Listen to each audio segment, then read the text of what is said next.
Assalamualaikum warahmatullahi wabarakatuh. Perkenalkan nama saya M. Faris Rehan dengan NIM 111220263 dari Tekom 3D. Kali ini saya akan mempresentasikan proposal saya yang berjudul penentuan zona prospek hidrokarbon dengan menggunakan metode petrofisika lapangan Prabu, formasi talang akar, cekungan Sumatera Selatan.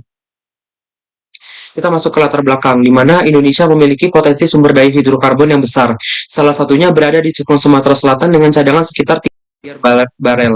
Cekungan ini terbentuk akibat interaksi lempeng Indo-Australia dan Eurasia sejak akhir Pratersier dengan tipe Foreland Basin menurut Delhi 1987. Keberadaan batuan induk seperti batu lempung, serpi, batu gamping, dan batu bara sangat penting karena mengandung material organik yang terawetkan dalam lingkungan reduksi.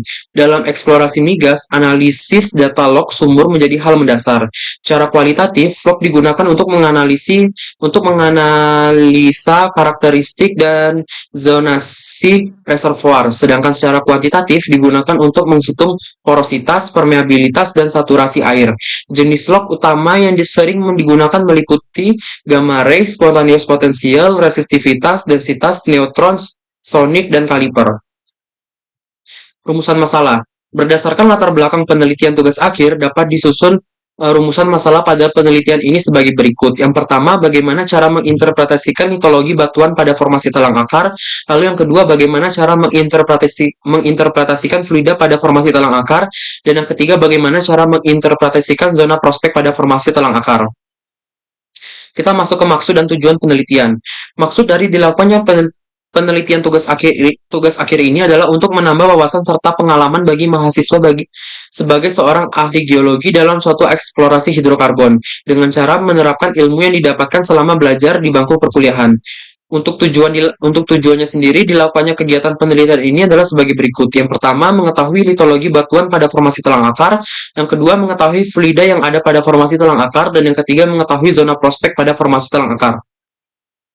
Kita masuk ke manfaat penelitian. Penelitian ini memiliki manfaat untuk yang pertama, PT Pertamina Hulu Rokan Zona 4, di mana yang pertama itu Anda membantu mengkaji ulang data yang sudah ada sebelumnya. Yang kedua, membangun hubungan kemitraan antara pihak PT Pertamina Hulu Rokan Zona 4 dengan UPN Veteran Yogyakarta. Dan yang ketiga, memperoleh tenaga kerja tambahan dari mahasiswa yang melaksanakan penelitian tugas akhir. Manfaat yang kedua untuk UPN Veteran Yogyakarta itu yang pertama ada membangun hubungan baik antara UPN Veteran Yogyakarta dengan PT Pertamina Hulu Rokan Zona 4. Dengan demikian, interaksi antara lembaga pendidikan dengan perusahaan terkait dapat terjalin dengan baik dan berkesinambungan. Yang kedua, memberikan kesempatan bagi mahasiswa untuk berkembang dengan adanya penelitian tugas akhir ini.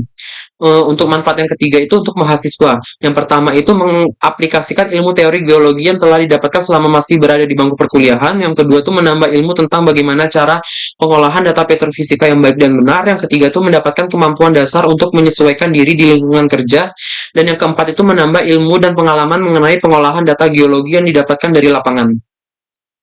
Kita masuk ke landasan teori. Well logging merupakan perekaman karakteristik dari suatu formasi batuan yang diperoleh melalui pengukuran pada sumur bor. Menurut Ellis dan Seeger 2008, data yang dihasilkan disebut sebagai well log.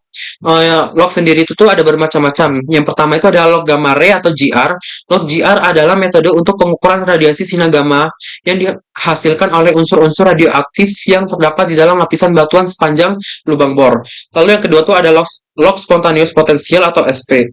Menurut Harsono 1997, log SP atau spontaneous potential merupakan hasil dari pengukuran beda potensial arus searah antara elektroda di dalam lubang bor dengan elektroda di permukaan.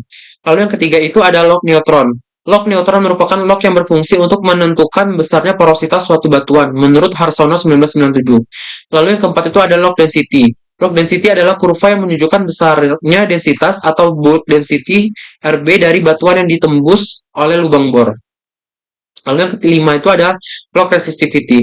Resistivity adalah merupakan kemampuan batuan untuk menghambat jalannya arus listrik yang bergantung pada sifat atau karakter fisik batuan, diantaranya porositas, salinitas, dan jenis batuan. Dan yang terakhir itu ada log sonic. Log sonic adalah log yang menggambarkan waktu kecepatan suara yang dikirimkan atau dipancarkan ke dalam formasi sehingga pantulan suara yang kembali diterima oleh receiver. Kita masuk ke metodologi. Metode yang digunakan dalam penelitian ini yaitu dengan analisis deskriptif, analisis analitik, dan interpretasi analisis. Metode deskriptif digunakan untuk mendeskripsikan data log sumur pada daerah penelitian, sedangkan metode analitik digunakan untuk menganalisa zona hidrokarbon, penentuan litologi, analisis crossover.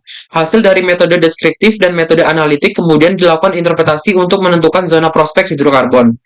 Metode yang dipakai dalam penelitian ini terdiri dari 4 tahap penelitian, yaitu yang pertama tahap studi literatur, tahap pengumpulan data, tahap pengolahan dan analisis data, dan yang terakhir itu tahap penyelesaian.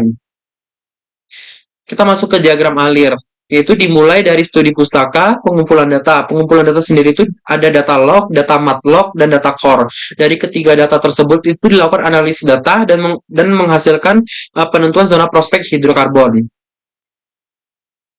Kita masuk ke jadwal penelitian, di mana ini merupakan tabel timeline kegiatan penelitian tugas akhir.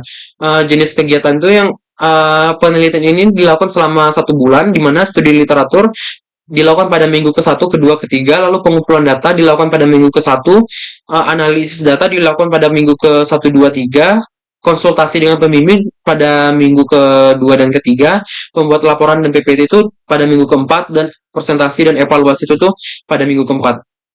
Dan ini merupakan daftar pustaka yang saya gunakan pada proposal kali ini. Sekian presentasi dari saya. Assalamualaikum warahmatullahi wabarakatuh.